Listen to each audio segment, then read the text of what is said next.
Hola, bienvenidos al podcast de Beca Advisors, donde compartimos información sobre noticias, eventos y análisis de lo que está pasando en el mundo de las finanzas, la economía, las inversiones y los mercados en general.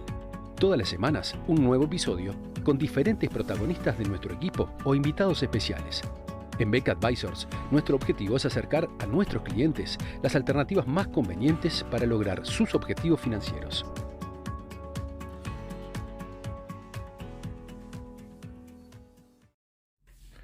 Con la proximidad del final del año 2021, resulta siempre propicio hacer una mirada de lo que ha ocurrido y esbozar las perspectivas para el año siguiente. En ese sentido, fue que tuvimos el encuentro en Beca del pasado miércoles 8 de diciembre, donde justamente presentamos algunos de los temas que nos parecían relevantes para la coyuntura actual y con miras al próximo año. En esa presentación hicimos énfasis en tres aspectos que a nuestro entender son fundamentales, tanto en la dinámica de los mercados en el día a día, como en lo que puedan ser las tendencias a mediano plazo en las economías y por lo tanto en sus consecuencias sobre el funcionamiento de los mercados financieros.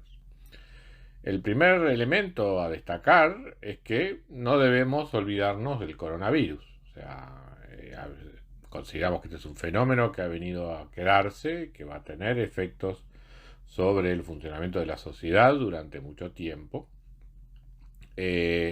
Lejos de ser un fenómeno controlado, la pandemia sigue acumulando casos de manera significativa. De hecho, hoy nos encontramos en lo que sería una cuarta ola de casos de coronavirus,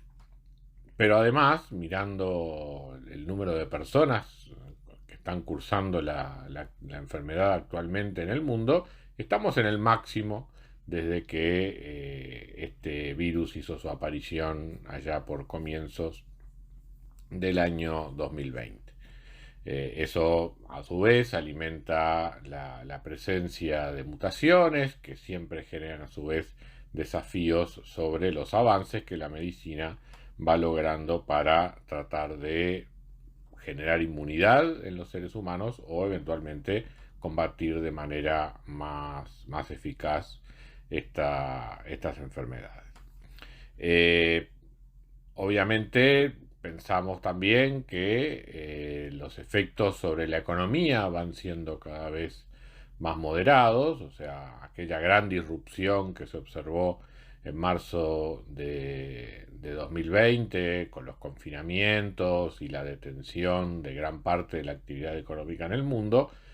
pensamos que es un fenómeno que ya no se va a repetir. O sea, de alguna manera las economías, los gobiernos se han ido acostumbrando a cómo manejar estos empujes que la pandemia viene teniendo, pero siempre en los mercados son un motivo de preocupación y cuando aparecen nuevas variantes, como ocurrió hace pocos días con el Omicron, vemos inmediatamente mucha volatilidad en los mercados, alguna caída abrupta, que luego muestra también una recuperación rápida en la medida que se evalúan los riesgos y se considera que por lo menos la economía no se va a ver tan afectada. Evidentemente hay sectores más vinculados al contacto social, al movimiento de las personas, como el turismo, viajes, que sí son los que sufren sin duda más rápidamente estos efectos cuando aparecen nuevos brotes del virus. En todo caso, es un elemento a tener en cuenta, es un elemento de riesgo que no ha desaparecido y que, por lo tanto, cada tanto es un motivo de noticia y pensamos que va a seguir estando presente durante el año 2022. El segundo elemento que consideramos importante para entender la dinámica actual de la economía es la deuda pública. Ya hemos hecho presentaciones sobre el tema, hemos mostrado cómo ha crecido la deuda pública en los distintos países del mundo, especialmente en países industrializados, como consecuencia justamente de las medidas fiscales adoptadas para mitigar los efectos económicos del coronavirus. Y bueno, y como elemento en común que prácticamente aparece en casi todas las grandes economías del mundo, es que las trayectorias de deuda pública se han vuelto insostenibles. O sea, a los problemas que ya se venían teniendo desde antes de la pandemia, especialmente vinculados a la seguridad social y a los sistemas de salud en poblaciones que gradualmente van tendiendo a envejecer. Ahora, además, tenemos la dinámica que ha generado las respuestas de política a la situación sanitaria. Y más allá de que eventualmente muchas de estas medidas seguramente se van a ir revirtiendo con el paso del tiempo a medida que los niveles de empleo se recuperan y la población recupera sus niveles de ingreso, de todas maneras, el impacto que esto ha tenido sobre los niveles de deuda deja una huella importante en la capacidad de la política fiscal. Y lo que uno encuentra prácticamente como un denominador común dentro de las grandes economías, la única excepción que uno estaría detectando es la de Alemania. En el resto, las trayectorias de deuda aparecen como insostenibles en el sentido de que cuando uno proyecta bajo la situación fiscal actual el ratio de deuda-producto hacia el futuro, este tiende a aumentar más rápidamente, menos rápidamente, pero siempre va en una tendencia ascendente. ¿Eso es sostenible? No, claramente no, pero, y ahí es justamente una de las particularidades de esta hora, de esta coyuntura, eso no parece preocupar mayormente ni a los organismos internacionales, ni aparentemente a las calificadoras de riesgo, y ni siquiera a los propios mercados, donde las perspectivas de tasas de interés bajas, pese a estas trayectorias de la deuda pública, parecen estar básicamente inamovibles. Y esto nos lleva al tercer punto,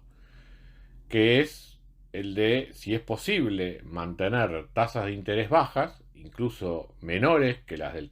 crecimiento del producto, y por esa vía gradualmente tratar de moderar lo que puedan ser las trayectorias explosivas de la deuda pública como porcentaje del producto. Invariablemente, organismos como el Fondo Monetario Internacional realizan proyecciones de sostenibilidad de la deuda, suponiendo, por ejemplo, que este escenario de tasas de crecimiento del producto se mantienen por encima de la tasa de interés y aún así la inflación se mantiene en niveles controlados. Esto es claramente una contradicción. El pensar que la tasa de interés es menor que el crecimiento del producto genera un efecto riqueza que a su vez debería traducirse en un efecto de demanda que por su parte debería presionar sobre los precios de modo de justamente alimentar el fenómeno inflacionario. Es cierto que en el pasado reciente hemos vivido muchos años con esta situación, pero eso se debió fundamentalmente a los cambios estructurales en el sistema financiero generados por la crisis de 2008-2009. Experiencias anteriores donde también se vivió un periodo prolongado de bajas tasas de interés en comparación con el crecimiento de la economía fueron los años posteriores a la Segunda Guerra Mundial, y eventualmente ese periodo terminó primero con controles de precios, luego con el abandono del patrón oro por parte de Estados Unidos y finalmente con niveles de inflación de 2 dígitos en Estados Unidos durante los años 70, una vez que el shock petrolero impulsó, ¿verdad?, o gatilló un proceso inflacionario más elevado. En este momento, las restricciones de oferta provocadas por las distorsiones en el funcionamiento de la economía como consecuencia del coronavirus han impulsado un aumento de precios, un aumento en la tasa de inflación en distintas regiones, que los bancos centrales por el momento venían coincidiendo en que era un fenómeno transitorio fundamentalmente asociado a la oferta, ignorando este elemento de que con las políticas monetarias que conducen a tasas de interés tan bajas como las que hemos estado viviendo en estos años, inevitablemente conducen a un estímulo de demanda que termina reflejándose en la inflación. La Reserva Federal es la que ha comenzado a como lo dijo el presidente de la Reserva Federal días atrás, a remover la palabra transitorio de este fenómeno, pero lo sigue atribuyendo fundamentalmente a un problema de oferta. En ese sentido, por lo tanto, tenemos expectativas de los agentes económicos sumamente ancladas en niveles de inflación relativamente bajos, y las noticias de una inflación creciente generan también temor en los mercados de que la política monetaria se pueda volver más agresiva. Y desde nuestro punto de vista, nosotros vemos a los bancos centrales en este momento fundamentalmente colaborando con la política fiscal de los ministerios de economía en el mundo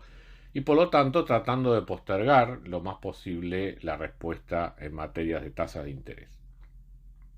A nuestro modo de ver, justamente el tener inflaciones por encima de las normales va a ser el mecanismo a través del cual buena parte de este exceso de deuda pública en el mundo se va a estar licuando en los próximos años. Habrá que ver hasta qué punto la población lo tolera, ¿verdad? Y eventualmente aparece una demanda de una política monetaria más restrictiva por parte de los bancos centrales. Este diagnóstico de nuestra parte no es del todo compartido en general, o por lo menos no forma parte de lo que es el consenso hoy por hoy entre los analistas, pero tememos que gradualmente se vaya haciendo más común el pensar que la inflación alta ha venido para quedarse. Desde el punto de vista de la estrategia del armado de portafolios, justamente por eso hemos recomendado adoptar estrategias que permitan proteger del fenómeno inflacionario a las inversiones, y por eso es que hemos dado un mayor énfasis a las inversiones en renta variable, que por lo general en este contexto de crecimiento con inflación deberían ser las que se adaptan mejor a estas circunstancias. Así que entonces, coronavirus, deuda pública, tasas de interés e inflación son quizás los 4 grandes temas que dominan hoy por hoy la ansiedad de los inversores y que nos van a seguir dando tema de conversación durante el año 2022. Y por lo tanto, los seguiremos siempre muy de cerca. Muchas gracias a todos por escuchar otro episodio del podcast de Beck Advisors. Te invitamos a compartir este podcast con tus amigos, colegas, dejarnos tus comentarios o reviews y seguirnos en nuestras redes sociales Instagram, Twitter, LinkedIn y también nuestro canal de YouTube. Visítanos en nuestro sitio web beckadvisors.com para leer nuestros informes, reportes y conocer más sobre nosotros. Hasta una próxima entrega y muchas gracias.